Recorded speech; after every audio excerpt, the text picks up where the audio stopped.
అలానే మిస్ఎస్ రావు. Ukraine Russia యుద్ధం తర్వాత మొదటిసారిగా భారతదేశంలో రష్యా అధ్యక్షుడు పుతిన్ అడుగుపెట్టారు. ఆ సందర్భంగా కొంతమంది కుట్రకు తెరదీశారు. భారతదేశంలో ఉంటూ భారతదేశం కేంద్రం నుంచే పుతిన్ మీద కుట్రకు తెరలేపారు అనేది ఇప్పుడు పెద్ద చర్చనీయాంశంగా అయింది. ఏంటి ఆ కుట్ర అని అంటే, భారతదేశంలో ఉంటున్నటువంటి యూకే, అలాగే ఫ్రాన్స్, జర్మనీకి సంబంధించినటువంటి దౌత్యవేత్తలు ఒక వ్యాసాన్ని పుతిన్కి వ్యతిరేకంగా రాశారు. దాన్ని భారతదేశానికి సంబంధించినటువంటి ఒక నేషనల్ పత్రికలో ప్రచురించారు. దాని సారాంశం ఏంటంటే, పుతిన్కి యుద్ధాన్ని ఆపడం ఇష్టం లేదు, శాంతి చర్చలకు ఆయన సానుకూలం కాదు, ఉక్రెయిన్ మీద యుద్ధం చేయడమే ఆయన లక్ష్యము, ఆయన మిగిలినటువంటి దేశాల మీద రష్యా నుంచి సైబర్ దాడులు చేయిస్తున్నారు, ఇలాంటి అంశాలతోటి ఆ కథనాన్ని రాశారు. దీన్ని భారతదేశం, భారత విదేశాంగ శాఖ చాలా సీరియస్గా తీసుకుంది. ఒక అతిథి వస్తున్నప్పుడు భారతదేశంలో ఉండేటువంటి ఇతర దేశాల దౌత్యవేత్తలు ఈ వ్యాసాన్ని రాయడం అనేది భారతదేశం యొక్క అంతర్గత విషయాల్లో జోక్యం చేసుకోవడమే అనేటువంటి భావాన్ని భారత విదేశాంగ శాఖ వ్యక్తం చేస్తుంది. దీనికి సంబంధించి చాలా సీరియస్గా భారత ప్రభుత్వం కూడా వ్యవహరిస్తుంది. ఇది ఒక అంశం. పుతిన్ రాక కోసం భారతదేశం ఎంతో ఎదురు చూస్తుంది. కారణం ఏంటంటే, చిరకాలమైనటువంటి స్నేహితుడు ఆయన, అంతేకాదు ఆత్మీయ మిత్రుడు భారతదేశానికి. ఆయన వస్తున్నారు భారతదేశానికి అనగానే ఆయన నుంచి మనం ఏమి ఆశిస్తాము అనేది అందరూ కూడా చర్చనీయాంశంగా మాట్లాడుకుంటున్నారు. ఇలాంటి సమయంలో రష్యాలో ఉండేటువంటి భారత వైద్యులు ప్రస్తుతం రష్యా ప్రభుత్వంలో ఆయన ప్రతినిధిగా ఉన్నారు, రాజకీయాల్లోకి ఎంటర్ అయ్యారు. ఆయన ఒక సూచన సలహా చేశారు. పుతిన్ భారతదేశానికి వస్తున్నారు, S-500 మిజైల్స్ని మీరు అడగండి, S-500 మిజైల్స్ కావాలని చెప్పి మీరు అడిగి ఒప్పందం చేసుకోండి, అవి చాలా బాగా పనిచేస్తున్నాయి అని చెప్పి ఒక సలహా ఇచ్చారు ఆయన. ఎవరి అభయ్ సింగ్ అని అంటే, భారతదేశం నుంచి రష్యాకి చదువుకోవడానికి వెళ్ళారు వైద్య విద్య కోసం. అక్కడ వైద్య విద్యను అభ్యసించి అక్కడే వైద్య వృత్తిని కొనసాగిస్తూ ఆయన రాజకీయాల్లోకి ఎంటర్ అయ్యి ప్రస్తుతం రష్యాలో అధికారంలో ఉన్నటువంటి ప్రభుత్వం తరఫు నుంచి, అధికార పార్టీ తరఫు నుంచి ఆయన ప్రతినిధిగా ఉన్నారు, రిప్రజెంటేటివ్గా ఉన్నారు. ఆయన ఇచ్చినటువంటి సలహా S-500 కావాలని చెప్పి మీరు ఒప్పందం చేసుకోండి అని చెప్పి ఒక సలహా ఇచ్చారు. దానికి కారణం ఏంటంటే, S-400 అనేది బాగా పనిచేసింది ఆపరేషన్ సింధూర్ సమయంలో. పాకిస్తాన్కి భారతదేశానికి మధ్య జరిగినటువంటి ఆపరేషన్ సింధూర్లో S-400 పాకిస్తాన్ని గడగడలాడించింది. పాకిస్తాన్లో ఉన్నటువంటి కరాచీ వరకు కూడా ఆ మిజైల్ని పంపించగలిగారు. అక్కడ ఉండేటువంటి ఉగ్రవాద స్థావరాలని 2 రోజుల్లోనే నేలమట్టం చేయగలిగింది. ఇదంతా కూడా S-400 మిజైల్ కారణంగానే. అందుకే దానికి అప్గ్రేడ్ చేస్తూ S-500 వచ్చింది, దాన్ని మీరు అడగండి అని చెప్పేసి అభయ్ సింగ్ ఒక సలహా ఇచ్చారు. ఈయన బీహార్ పాట్నాకు సంబంధించినటువంటి నేపథ్యం ఉంది. పాట్నాలో ఆయన జన్మించారు. పాట్నా నుంచి రష్యా వెళ్ళి అక్కడ MBBS చేసి అక్కడే చదువుకుని అక్కడే రాజకీయాల్లోకి వచ్చి ఇప్పుడు రాజకీయాల్లో అక్కడ కీలకంగా ఉన్నారు అధికార పార్టీలు. ఆయన భారత ప్రభుత్వానికి ఇచ్చినటువంటి సలహా అది. ఇక పుతిన్ అడుగు పెట్టారు ఢిల్లీలో అడుగు పెట్టగానే హై అలర్ట్ని ప్రకటించేసింది. భారతదేశానికి సంబంధించినటువంటి NSGలు కానీ, NSG కమాండోస్ కానీ, అలాగే రష్యా నుంచి వచ్చినటువంటి ప్రత్యేక దళం 5 అంచెల భద్రతను పుతిన్కి ఇస్తూ ఉన్నారు. ఆయన రష్యా నుంచి వస్తూ ఏ దేశానికి వెళ్ళినా, ఏ దేశానికి వెళ్తున్నప్పటికి కూడా ఆహారం కానీ, అలాగే ఆయన విసర్జించిన మలమూత్రాలు కానీ ఇవన్నీ కూడా మళ్ళా వెనక్కి తీసుకెళ్తారు. ఇతర దేశాల్లో ఉండే ఆహారాన్ని తీసుకోరు ఆయన. వాళ్ళ భద్రతా సలహాదారులు ఎవరైతే ఉంటారో వాళ్ళ భద్రత మధ్యనే ఉంటారు. ఆయన కుర్చీ ఆయన తీసుకొచ్చుకుంటారు, ఆయన ఆహారం ఆయన తీసుకొచ్చుకుంటారు. ఆయన విసర్జించినటువంటి మలమూత్రాలను మళ్ళీ రష్యా తీసుకెళ్ళి రష్యాలోనే మళ్ళా వదులుతారు అనేది కూడా ఆయన భద్రతకు సంబంధించినటువంటి అంశం అలస్కాలో బయటకు వచ్చింది. ఈ మధ్యకాలంలో అలస్కాలో అమెరికా అధ్యక్షుడు ట్రంప్ పుతిన్ కలిశారు. ఆ సందర్భంగా ఈ విషయాలన్నీ కూడా బయటకు వచ్చాయి.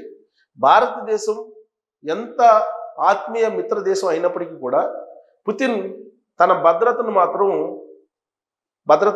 భద్రతా సిబ్బందికి అప్పచెప్పారు. వాళ్ళ ప్రోటోకాల్ ప్రకారం మొత్తం భద్రతని కల్పించారు. నరేంద్ర మోడీ గారు అలాగే పుతిన్ గారు ఇద్దరు మనకి ఎక్కడ కనిపిస్తున్నారంటే హైదరాబాద్ హౌస్లో కనిపించబోతున్నారు, ఢిల్లీలో. ఆ తర్వాత రాష్ట్రపతి భవన్లో విందుకు హాజరయ్యి ఆ తర్వాత ఆయన తిరిగి రష్యాకి వెళ్ళే అవకాశం ఉంది. 2 days పాటు ఉంటారు ఢిల్లీలో. ఈ 2 రోజుల పాటు కీలకమైనటువంటి రక్షణ ఒప్పందాలు, వాణిజ్య ఒప్పందాలు, సాంకేతికపరమైన ఒప్పందాలు, ద్వైపాక్షిక ఒప్పందాలు అనేకం కుదిరేటువంటి అవకాశం ఉంది. ఆ ఒప్పందాలు ఏం జరగబోతున్నాయి అనేది అమెరికా నిఘా వర్గాలు అబ్జర్వ్ చేస్తున్నాయి. పక్కనే ఉన్నటువంటి పాకిస్తాన్ 1000 కళ్ళతోటి చూస్తూ ఉంది. ఎలాంటి ఒప్పందాలు కుదుర్చుకోబోతున్నారు, రక్షణ ఒప్పందాలని, ఎలాంటి ఆయుధాలని తీసుకోబోతున్నారని. సుఖోయ్ 57 జెట్ ఫైటర్స్ని తీసుకోబోతున్నారు.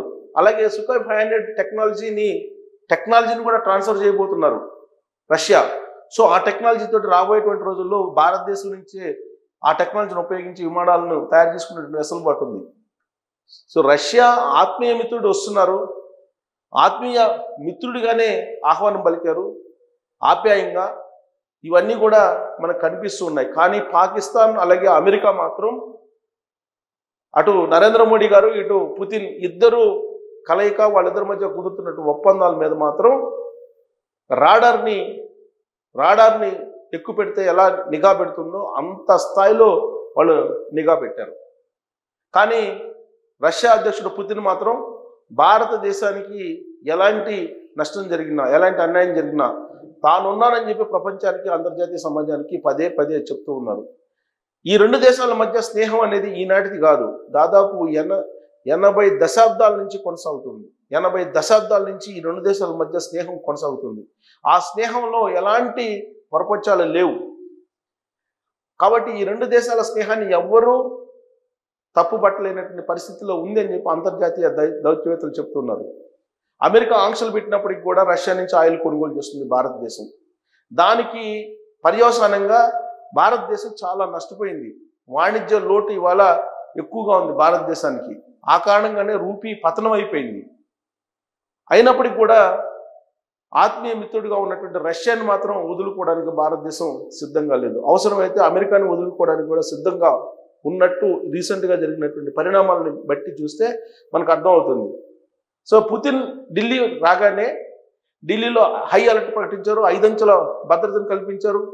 ఐటీసీ హోటల్లో గతంలో అమెరికా అధ్యక్షుడు వచ్చినప్పుడు ఎక్కడైతే దిగారో అక్కడే పుతిన్ కూడా విడిదికి దిగారు. గతంలో క్లింటన్ వచ్చినప్పుడు కానీ, బైడెన్ వచ్చినప్పుడు కానీ ఎక్కడైతే దిగారో అదే సూట్లో అక్కడే ఆయన విడిది చేస్తూ ఉన్నారు. అక్కడ మొత్తం రష్యానికి సంబంధించినటువంటి భద్రతా దళాలు దాదాపు 2 రోజుల క్రితమే హ్యాండ్ ఓవర్ చేసుకుని అణువణువును వెతికారు. ప్రత్యేకమైనటువంటి కారును కూడా ముందే తీసుకొచ్చారు. ఆ కారులోనే పుతిన్ ప్రయాణిస్తారు. అంతర్జాతీయ క్రిమినల్ కోర్టులో ఈయనకి నోటీస్ ఇచ్చారు, ఏ దేశానికి వెళ్ళినా ఆ దేశంలో అరెస్ట్ చేయండి అని చెప్పి. కానీ అంతర్జాతీయ క్రిమినల్ కోర్టు సభ్యత్వం భారతదేశానికి లేదు. కాబట్టి ఆయన భారతదేశానికి వచ్చారు. పైగా ఈ విజిట్ అనేది నేను ఏ దేశానికైనా వెళ్ళగలను, అంతర్జాతీయ క్రిమినల్ కోర్టులో మీరు నాన్ బెయిలబుల్ వారెంట్లు ఇచ్చినప్పటికీ కూడా, అరెస్ట్ వారెంట్ ఇచ్చినప్పుడు కూడా నేను ఏ దేశానికైనా వెళ్ళగలను అని చెప్పి ఆయన ఇటీవల కాలంలో ఒక సంకేతం అంతర్జాతీయ సమాజానికి ఇస్తున్నారు. అందుకే ఆ మధ్యకాలంలో కాంబోడియాకి వెళ్ళారు, ఇప్పుడు భారతదేశానికి వచ్చారు. 2021లో భారతదేశానికి వచ్చారు. ఆ తర్వాత నుంచి మళ్ళీ ఇప్పుడే ఆయన ఇండియాకి రావటం. 2021లో ఉక్రెయిన్ తోటి యుద్ధం ప్రారంభమైంది. ఆ యుద్ధం కొనసాగుతున్నటువంటి సమయంలో ఇప్పుడు అంతర్జాతీయంగా నెలకొన్నటువంటి పరిస్థితుల నేపథ్యంలో, అనిశ్చిత పరిస్థితుల నేపథ్యంలో ఇప్పుడు ఇండియాలోకి ఆయన అడుగుపెట్టారు. ఈ 2 దేశాల మధ్య జరిగేటువంటి ఒప్పందాలు చాలా కీలకమైనవి.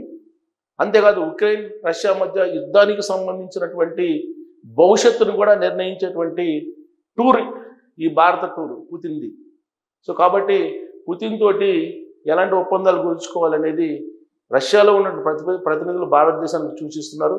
మరోవైపు ఢిల్లీలో హై అలర్ట్ ప్రకటించారు. అక్కడ ఉన్నటువంటి హోటల్స్ రేట్లు ఒకేసారి ఒక రాత్రికి 1,50,000 నిర్ణయించారంట హోటల్స్లో. రష్యా నుంచి వచ్చేటువంటి దౌత్యవేత్తలు కానీ లేదంటే రష్యా నుంచి వచ్చేటువంటి వాళ్ళు కానీ అనేక మంది ఉంటారు. వాళ్ళందరికీ ఆక్యుపెన్సీ అనేది కష్టంగా ఉంది. సో ఆక్యుపెన్సీ అనేది ఢిల్లీ హోటల్స్లో ఇప్పుడు ఫుల్ అయిపోయినాయి అని అంటున్నారు. దానికి తగిన విధంగా రేటు కూడా పెంచారు అంటున్నారు. ఓవరాల్గా పుతిన్ రావడం అనేది భారతదేశానికి ఒక పండుగ రోజు అని చెప్పి దౌత్యవేత్తలు భావిస్తూ ఉన్నారు. ఈ 2 రోజుల పాటు ఇక్కడే ఉంటారు కాబట్టి ఈ 2 రోజుల్లో జరిగేటువంటి పరిణామాలు ఏంటి అనేది ప్రపంచం మొత్తం చూస్తుంది. ప్రత్యేకించి అమెరికా, పాకిస్తాన్ చూస్తూ ఉన్నాయి. వాళ్ళ గుండెల్లో రైళ్లు పరిగెత్తున్నాయి.